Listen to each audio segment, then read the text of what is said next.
In these two examples, we're going to be doing derivatives involving e to the x and some sort of a chain rule. So just kind of remember that when we are doing a derivative of any kind of an exponential, you're going to have, and when you do your derivative, it's going to be itself times the derivative of the exponent. There's the chain rule. And if you have any other base other than e, you're going to have then times the natural log of that base. Remember, this one goes away because the natural log of e is just 1. So let's apply it on these two. So for our derivative for this, we have derivative of e to the 6x squared is itself. Oops. So e to the 6x squared times, then the chain rule part kicks in. So times the derivative of the exponent, which is 12x. And so that's it for the derivative. Let's just clean it up a little bit by pulling that 12x in front. And then e to the 6x squared.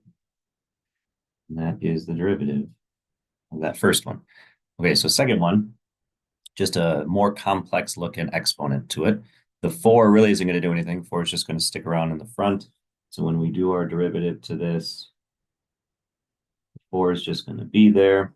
So then we're really focused on this. So the derivative of the exponential is itself, e to the negative 3x to the 8th minus 7x to the 5th. So there's itself times the derivative of the exponent. So that exponent is going to come down. So that's going to be a negative 24x to the 7th minus 35x to the 4th.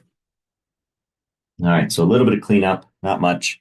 We're going to take that 4 and go ahead and multiply it to those two pieces.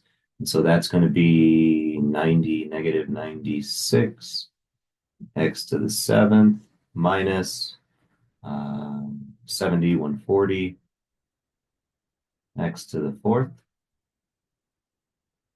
And then times e is negative 3x to the 8th minus 7x to the 5th. And that would be the derivative of the second. All right, so they look kind of worse than they are. Exponentials end up being pretty decent as long as you have a base e. If you had a base anything else, you're just tacking on natural log of that base.